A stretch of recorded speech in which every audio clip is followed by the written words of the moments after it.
Hello， 大家好，我是老郭。我手里拿的这瓶东西啊，就是最近被热议的所谓的鹅精酒。小廖老师已经科普过了啊。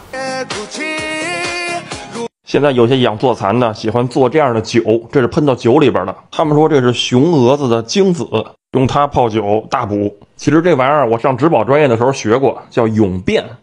我呢也曾经讲过，说白了就是一泡鹅尿，实际上就是用鹅便泡的酒。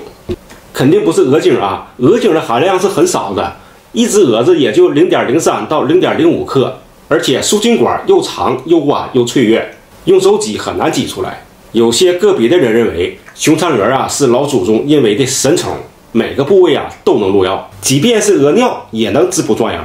本期视频呢，咱们就好好的说一说鹅便啊是怎么形成的呀，都有哪些具体的成分，喝了究竟能不能滋补壮阳。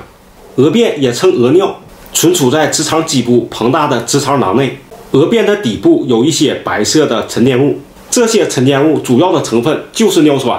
尿酸是昆虫血液里面主要的含氮废物，在达到一定浓度时就会形成结晶状的颗粒，因为很难溶于水，所以就形成了沉淀物。要想把这些废物排出体外，就得用上一个器官，这个器官就叫马氏管，着生在中后肠的基部，一共有3对呈细长的盲管状。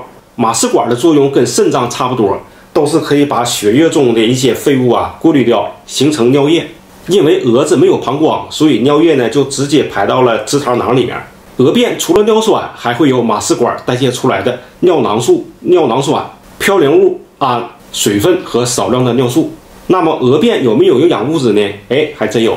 浙江大学蚕学系曾经发布过一篇文献，鹅尿中含有氨基酸，氨基酸的来源可能有2种，一种是蚕体在整个蛹体中积累起来的新陈代谢产物，另一种是改组过的成虫马氏管，不像幼虫马氏管那样能够严格的阻止蚕体内的氨基酸泄漏。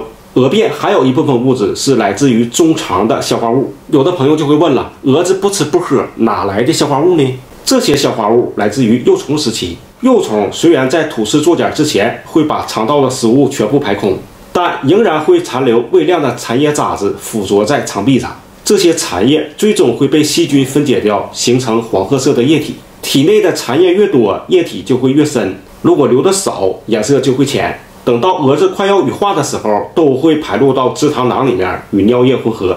破茧羽化的时候，第一件事赶紧把这泡尿撒出去。鹅便的成分基本就是由这些物质组成。那么问题来了，鹅便究竟有没有滋补壮阳的功能？虽然会有一些氨基酸的营养成分，但含量是很少的。你看单位用的都是用微克来计算，如果跟鸡蛋比较的话，那约等于没有。反而尿酸含量是最高的。你要是喝所谓的鹅精酒，不摇啊还好点，你要是这么摇起来，补的基本都是尿酸。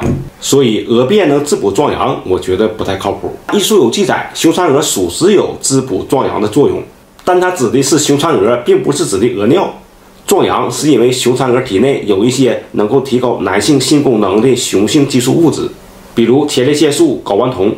但这些壮阳的物质主要集中在精巢，都是精巢分泌出来的嘛，这才是精华之物，尿里是不会有的。而且蛾子还含有很多对人体有用的营养元素，所以雄蚕蛾能够滋补壮阳，那是有科学依据的。但鹅尿不具有科学性。好了，本期视频呢咱就到这里啊，下期见，拜拜。